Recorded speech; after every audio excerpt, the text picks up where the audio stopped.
The St. Louis Cardinals have made multiple additions to the pitching staff and to the organization pitching-wise. Today, we're going to examine what the staff looks like right now and how it becomes a strength heading into 2026. This is Locked on Cardinals.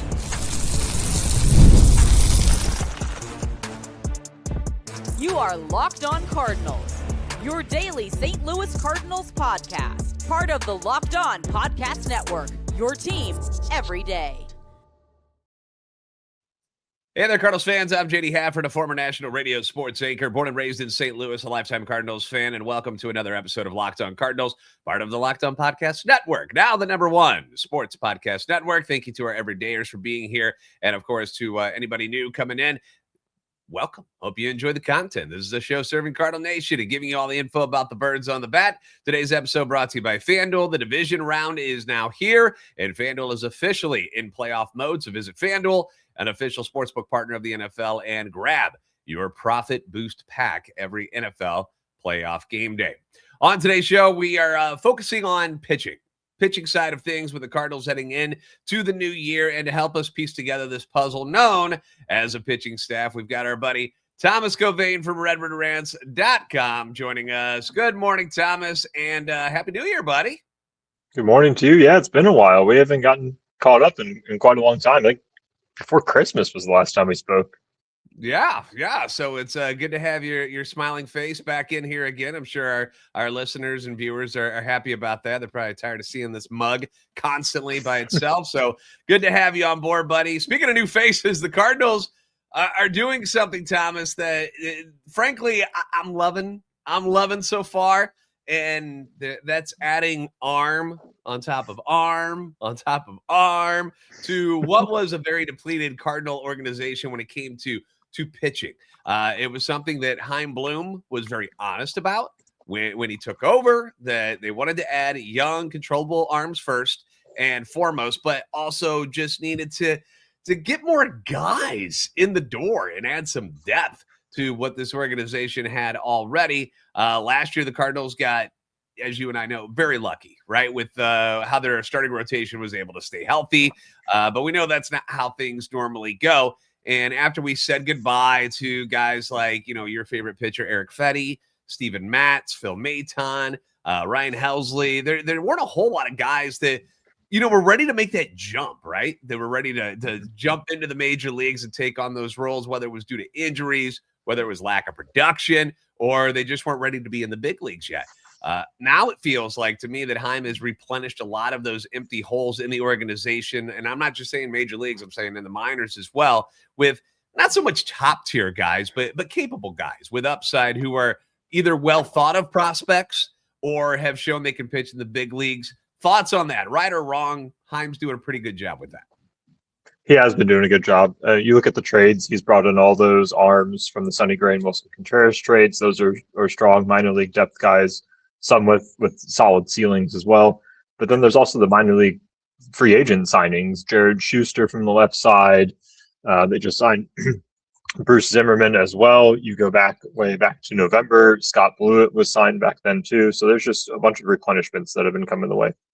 Yeah. And, Mo was still, I don't want to cut Mo out of this because he was still in charge when some of those deals were made. But, I'm guessing Chaim had a big role in some of the returns they got. Maton goes to the Rangers, picks you up Mason Molina and Skylar Hales. Helsley gets you Frank Ellisalt and Nate Dome, along with infielder Jesus Baez. Sonny Gray gets you Richard Fitz and Brandon Clark. You mentioned Scott Blewett, maybe the worst last name for a pitcher ever. But, at least he's not a closer. Like, if you're a closer and name's Blewett, then you're really... I mean, yeah, you just set yourself up. Like, there was a Reds pitcher by the name of Homer Bailey at one point. I'm like, Homer as a pitcher is just, make him a hitter if you're a parent. Come on, guys. They claimed Zach Kent, who ultimately got DFA'd again. But Matt Pushard from Miami took him in the Rule 5 draft. They signed Dustin May. You mentioned the Contreras trade. Hunter Dobbins, Yohika Fajardo, Blake Aida. They signed former first-rounder Jared Schuster, the lefty you mentioned. Zimmerman, you mentioned, who was with Milwaukee last year. They trade for Justin Bruhl, which led to Kent getting claimed by Texas. And then our guy Ryan Stanek got signed over the weekend. By the way, have you seen this picture of him? Look how beautiful. Nice.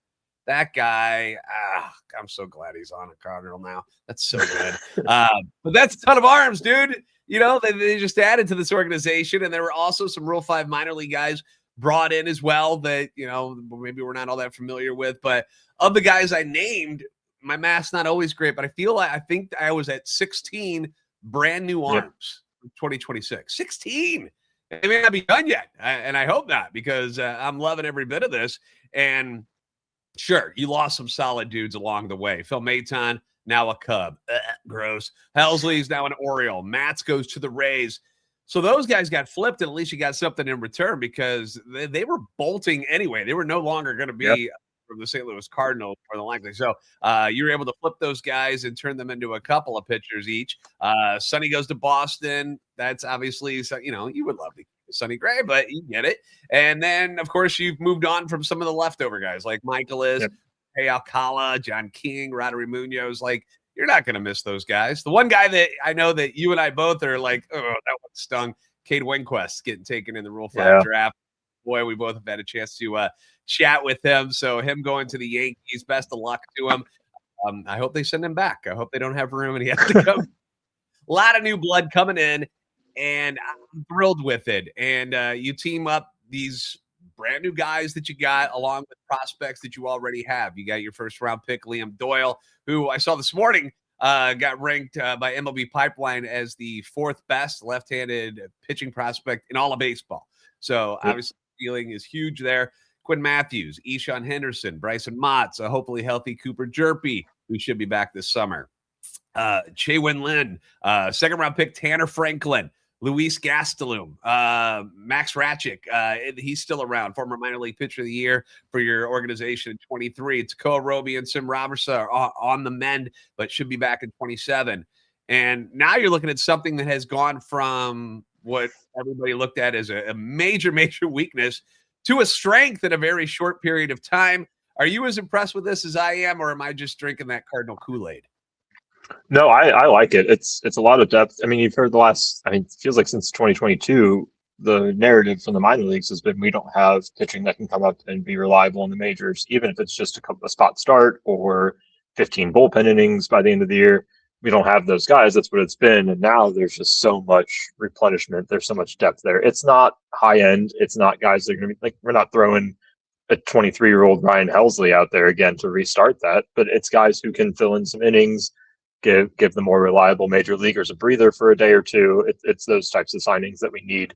And I think that even adds some depth for trades. You look at, especially the high-end prospects we have, not this winter, but you look at 27 or 2028, where we might be wanting to make that move to get a star or something. We've got so much pitching depth that we could handle a hit from that farm system.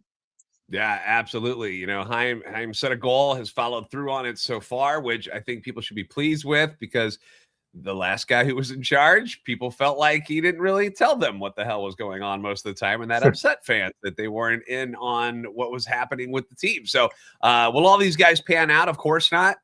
But the more arms, the better in what we call the arms race of Major League Baseball, and you just keep stacking them one after the other, because like you mentioned, pitching currency is worth a whole lot out there on the market. And when the Cardinals do get to that point when they want to make trades, as you mentioned, maybe 27, 28, and they want to move guys to go get star players maybe they don't have in their organization at other positions, then you've got the ammunition to go ahead and get that done, which is great. So now with the guys that they've already got under contract, and again, we don't know if there's going to be more coming, if more trades are going to go down, which is going to shuffle this stuff. But as we sit today, on the 13th of January, you and I are going to put together our rotation and bullpen for opening day. I want to know what Thomas Gauvain thinks the starting rotation for the Cardinals should be on opening day if everybody's healthy, starting today. Yeah, we're making you look into the future, Thomas, so get that crystal ball ready. We'll do that next year on Locked On Cardinals.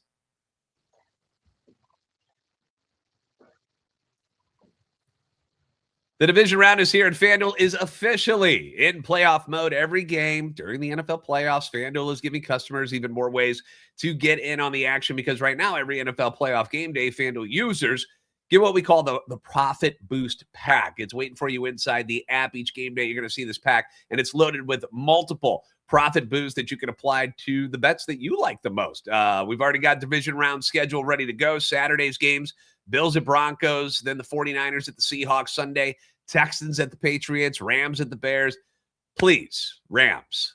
I know we don't see eye to eye in St. Louis because of your ownership and that Kroenke guy, but I'm begging you, stop the Chicago madness. All right, my Packers didn't do it. They choked. It's your time. Do it. Make sure. Get them out of here. They don't belong here. Open your profit boost pack first thing on game day. You're going to see what boost you want to apply. Let you lean into the game day instincts, whether you're backing momentum, defense, quarterback play, or coaching. You make your picks, then apply your profit boost to go after even bigger payouts while the playoffs get rolling. So visit FanDuel, an official sportsbook partner of the NFL, and grab your profit boost pack every NFL playoff game day.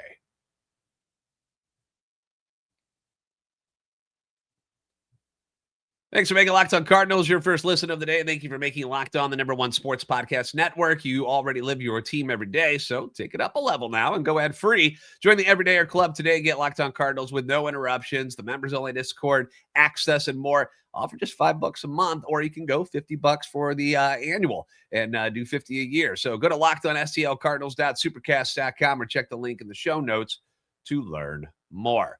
Once again, we got our guy, Thomas Gauvain from RedbirdRanch.com joining us here today. Give him a follow on X at Thomas Gauvain, spelled Gauvain. So we all got we've got these names that are now wearing the birds on the bat, Thomas. And in spring training, some of these guys are going to rise, some will fall, some will get hurt. But I want you to put on your best Ollie Marmol face as far as like, all right, these are the bodies. These are the guys, all right? If everyone is healthy, how would you like to see the starting rotation look for opening day against the Tampa Bay Rays? And I suppose you could say who your starter is going to be that day if you want to. I won't make you do that. But who are the 5 guys that you go in and say, this is my 5. This is the core right now. I think I'll actually give you my opening day starter. I've been pushing for Matthew Liberatore just because, he's been in the system for a while. I think that next year could be another year where he sees a big jump. So I'll give Libby my opening day spot. I think Dustin May fits in next, Michael McGreevy, and then I like Richard Fitz and Hunter Dobbins rounding out the rotation. Okay. Now, obviously, like I said, injuries, we're not worrying about that right now with Hunter Dobbins still trying to come back from the knee injury from last year. We hope he's ready for opening day. There's no promises there, but he's certainly a guy that I'm excited to watch. And, because Boston was high on him and it was ready for him to be a part of that rotation when the injury went down. So let me ask you this. So Richard Fitz, what are you doing with Kyle Leahy if you got Fitz moving into the top 5? It's a wonderful problem to have starters at the ready. I think Leahy fills that Steven Matz role from last year. He'll be the swing man.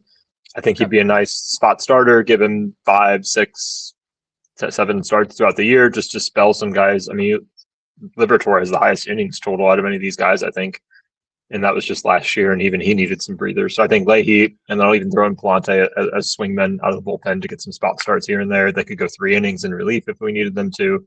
That kind of stuff.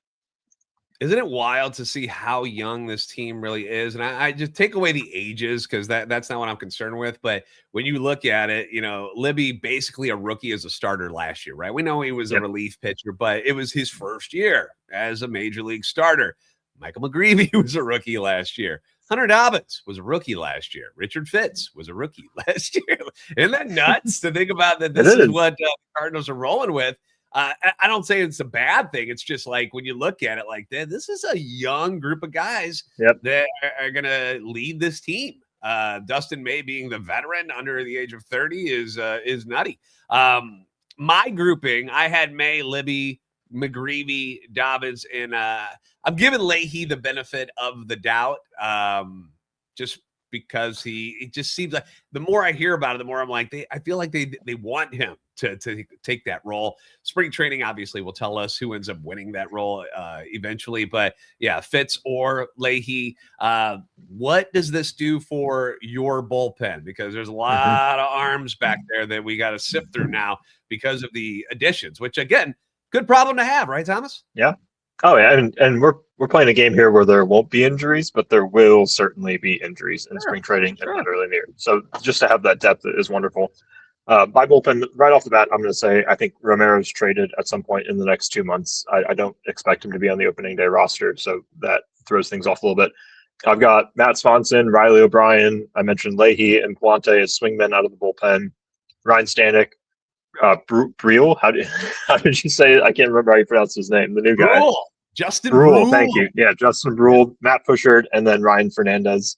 Gordon Graceffo didn't make my cut here on this list. I think that he has a chance, but with Palante and Leahy as swingmen, I'd actually want to see what Graceffo can do as a starter down in AAA again, get him built back up, but he did not make my cut. Yeah, I agree with most of that. I got Fitz Palante as your long relievers because I swapped out Leahy to be that sixth man. I have, because they're still here, I have JoJo on the team. Because he's still here at the moment. So I gave Brule and JoJo as your lefties. I actually had Graceffo as my last guy in Pushard. Yeah, I mean, and Ryan Fernandez was my last guy too. So I think you can switch even Pushard, Fernandez, and Graceffo. I could see in one of those three. Sure. Yeah, I can absolutely see that. And that's what's going to be great in spring training is seeing the competition for these pieces, like these particular roles. Best man takes it. So that's going to be fun, which is something the Cardinals really haven't had a whole lot of, where it was just like, I mean, this guy, I guess, is going to take the left. It wasn't like you were excited to have this competition. You were like, oh, okay, cool. But I got Graceffo in, although I'm with you. Like, I want to see, he's a former minor league pitcher of the year for you as well. I want to see him do more. I want to see if he's capable of doing more than just being, the back of the last guy on the roster type of bullpen guy. You mentioned Pushard, Rule 5 draft, in case you guys are wondering why we both have Matt Pushard on it. If he's going to be with the team, he's got to stay on the 26-man roster, active roster. So you would have to have him up there. So that's why he's there. Stanek and his gorgeous long hair, O'Brien, Swanson, all great. What do you think they do left-handed if they do trade JoJo, and let's say they get prospects in return, nothing from the major league? What do you think they do left-handed wise? Because you're just going to go in with Nick Raquette and Justin Brule. I mean, was that what we're doing? Maybe. I think so. Palante is reverse splits, I believe, for most of his career. So I think that he could get some spots against lefties. I really don't know. I mean, there's not many free agents left. You and I have talked about a couple of them, but a lot of lefty free agents were signed in December and they were taken off the market. I think they just kind of let it ride and see what happens. Get the right-handed reliever some experience against left-handed batters and throw them into the fire. Yeah, I mean, because with JoJo still there at the moment, there's not a need to go get another left-hander. Right. So that's why you're not seeing that. But if he does get moved, I'm still holding out hope, brother. They brought Stanek in, the St. Louis native. Danny Coulombe, come on down. Or how about the hair duo of a Stanek and like Andrew Chafin together, just with the mops, just whipping. They'd have to hire a barber for the clubhouse, I think, at that point, right? Just to keep it clean. It would be gorgeous. I think that would be a lot of fun. I also wish they had another lefty to put into the competition for the starting rotation. It's a lot, right? It's going into this is wishful thinking. I wish they had something like that. Now they do have a lot of names that are on their way up. Exactly. Yeah. Matthews, Henderson, Montz, Doyle, Jerby, Clark, you look 3 years down the road, we're going to have nothing but lefties in the rotation. That's what I'm saying. It's like it's coming. It's just they're not ready yet. And maybe you'll see some of these guys at the end of the year. But each has their own reason why it isn't time yet. And I still want to win some friggin' baseball games at the major league level. So I keep pounding the table for a veteran lefty of some sort. But with all those names, it's probably not going to happen. So you've been working on something. First off, let us know in the comment section who you agree, disagree with. Who do you want the starting 5 to be?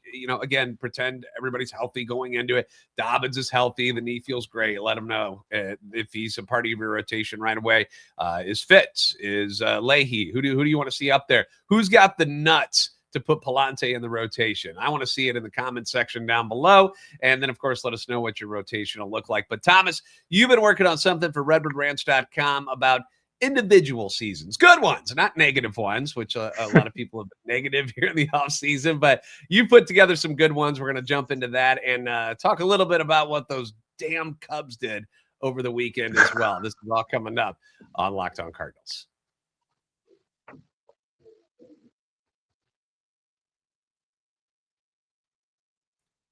Once again, a big thank you for making Locked On Cardinals your first listen of the day. Thank you for making Locked On the #1 sports podcast network. Thomas Gauvain, RedbirdRanch.com. Here with us again, and you've got something up at RedbirdRanch.com about individual seasons, the greatest ones of the last quarter century. I'm going to give you the floor, let you explain to everybody. First off, what got you onto this subject, and then which ones you want to bring up. I don't want you to, give it all away because we want people to go read the article as well. But how did you get to this, and what made you want to write this?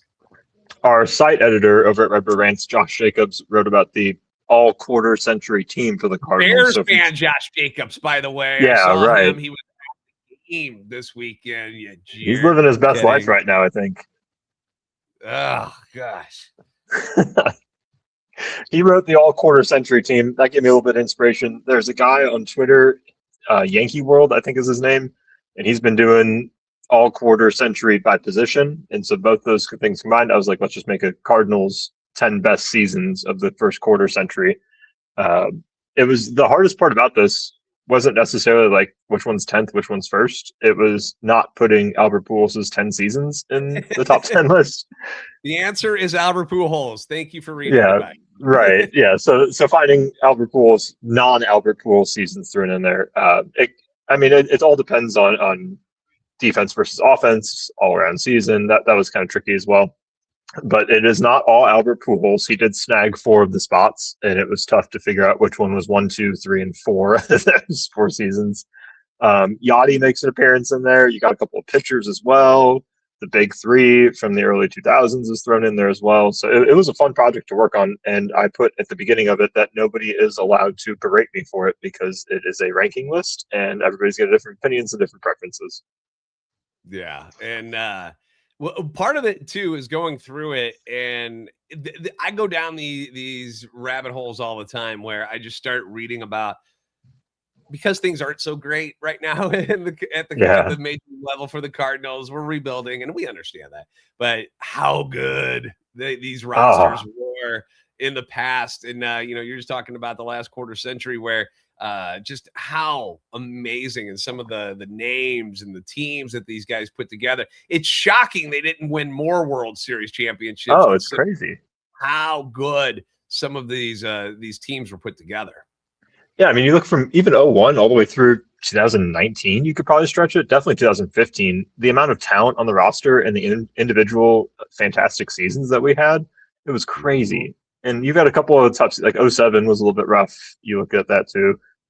But even outside of that, you've got fantastic individual players and then all around great seasons for the team.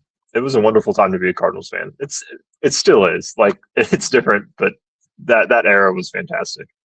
Yeah, we were certainly, and I say the word spoiled sometimes, and sometimes I get some backlash for that, but I just say it because we didn't know any better of how not to be a contending team. Not saying we were the greatest team, and we're the best team in baseball over every single one of those years, but we knew we were going to be standing at the end of the season with the ability to be in a playoff spot, and to not have that right now where there is no hope. That's going to happen, and things can go wild, and some of these dudes could be amazing this year, and we could surprise some people like they did the first couple of months of the season. They were right in the thick of things for quite a while. Remember, we were getting towards the trade deadline, and people were wondering, do the Cardinals sell or add, because they were close enough to a playoff spot, but it's not like it was where you had, as you mentioned, the big 3 and Albert and Jimmy and Carpenter and Wainwright.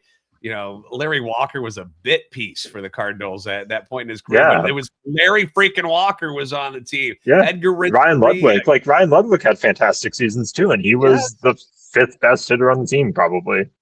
Yeah. And Lance Berkman in 2011. Yeah. And it makes you'll see that. And then you'll go back to like what they were in the 90s weren't always great early on. And when LaRussa got here, things got better right away. But you go back to the 80s and you'll go look at those teams. You'll be like, look how much fun this was. And, we crave it and we want to get that back sooner rather than later. So hopefully Chaim will steer the ship in that direction. But make sure you guys check out that particular article at redbirdrants.com. Is there a certain one of those top 10 that you want to mention that really stood out to you, that impressed you, not named Albert Pujols? Not Albert Pujols. Okay, let me find it real quick. I got Albert. That's not fair. I'll pick a pitcher then, just to throw things off a little bit. 05 Chris Carpenter is probably the one that really, I mean, he 21-5 record, 2.83 ERA, 213 strikeouts in an era where strikeouts really weren't that fantastic. Like, he pitched 240 innings, All-Star, Cy Young. Like, that was a really complete season for him. I know, like, a 2.83 ERA, it's still sub-3. Like, that's fantastic. I know you see other seasons of his where he's even below that, but that's still a great ERA over 241 innings. So that was a pretty special year for him. Yeah, and just a bulldog on the mound. He just looked mad all the time, and I loved it. Oh, absolutely. He was there to work, man. He wasn't there having fun. He was there to work and beat you any way he can. And very few people are better than playoff Carpenter too. I mean, he was a fiend in the offseason or the postseason. Yeah. And for everybody giving the Cardinals crap for taking risks with guys who have had injuries, remember how they got Chris Carpenter from Toronto in the first place. He was injured, and the Blue Jays were like, I don't really need this guy. He's all beat up.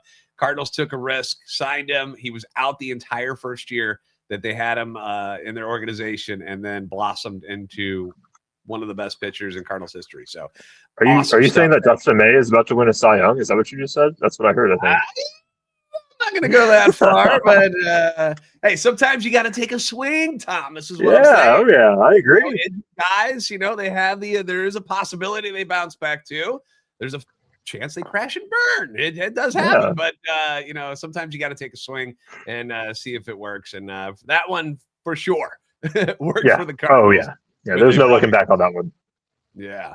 All right. Real quick before we wrap up, over the weekend, Bregman to the Cubs was a little bit of a shocker. I thought he was going to stay in Boston. I can't believe Boston let him get away if they wanted him so much. And now you've got this cluster funk that they've created by, losing Devers and Bregman in 1 year. Like, apparently their idea now is to hunt down Bo Bichette and try to get him to Boston. But their chief baseball officer, Craig Breslow, acknowledged that, free agency is one way to improve the team. But the other way, Cardinals fans, say it with me, make it a trade. That's right, Boston. The Cardinals have two guys that can play third base. I don't know if you know about this, but Nolan Arenado, Brendan Donovan. Nato has always appeared to be, at least to me, I feel like he'd be a good fit in Boston. I think like him in that city would be awesome. I think they would love him.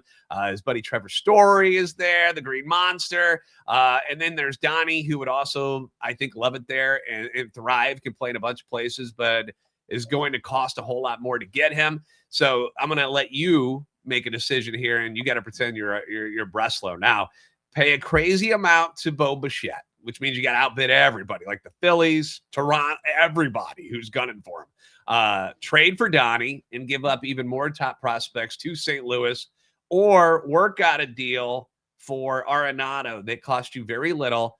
You have the Cardinals kick in some cash, so it's not expensive. What would you be thinking right now if you're Breslow in the Red Sox after losing both Devers and Bregman now? I think I'd be worried I'd get run out of town if after losing Bregman and Devers and then making a third trade with the St. Louis Cardinals, a team that just won 78 games left. Like, I think I'd be run out of town. Probably Nado. You don't have to give up as much. He'll slot in very cleanly at third base. You don't have to worry about shifting anybody else around or anything like you would. Like, Brendan Donovan is obviously the better acquisition, but that's a lot of calculus you need to do with playing time at that point. I think probably Arenado. It wouldn't cost too much. You can ask for excuse me, for however much money you want to, send few prospects, lesser prospects back as well. Yeah, like all of a sudden, making a third trade with the Sox doesn't seem like such a bad idea. But will Boston be the team that, Arenado says, okay, trade clause aside, I feel like he would. I think the Red Sox Yeah, would I be think one so. of those teams. So I don't know. Maybe Get some that opens the doubles off door. the Green Monster. Yeah. Yeah. I had an argument with the guys over the Angels last week. It wasn't an argument really, but it was stating a case for why Arenado still isn't like garbage, And I was just like, look, in his first half before he got hurt, he was pretty good. And if you double those stats, he would be a top 6, 7 third baseman offensively in baseball. So there's still something there, although he did get hurt. But I don't know. I just kind of opens the door again for the Boston Red Sox to come charging in, and maybe we make another deal with them. So we'll see what happens.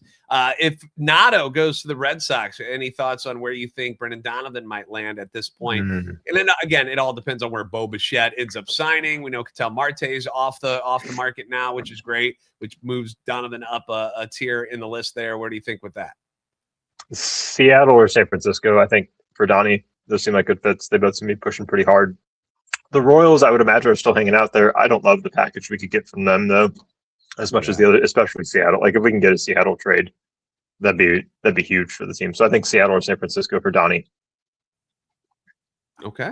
All right. You can put your crystal ball away. No more questions for you, Thomas. You're free to go. As always, make sure you guys give Thomas a follow at Thomas Gauvain on X. Make sure you're checking up on all of his write-ups and stuff at redbirdrants.com. So looking forward to some more moves here, hopefully soon. And when it happens, we'll be checking in with Thomas and get his thoughts on all of that. And thank you to all of you for making Locked On Cardinals your first listen every day. If you haven't already, give us a follow on X at @LO_Cardinals and at JD Sports Radio, TikTok and Instagram at Locked On Cardinals. Like, subscribe on YouTube, and help our channel and love for the St. Louis Cardinals grow. If you never miss an episode of the Everyday Air Club, it's built for you. If you haven't been to it yet, check it out. Get Locked On Cardinals ad-free, plus members only Discord access and more. Head to LockedOnSTLCardinals.supercast.com to join the club. For those of you on video, we're going to send you to the first ever 24/7 National Locked On Podcast Network YouTube channel on audio. Make sure your second listen is Locked On MLB. Thomas, as always, thank you so much for being a part of things, brother. Of course. Thanks for having me. And thank you guys for joining us. You're the best fans in baseball for a reason. We'll see you next time on Locked On Cardinals.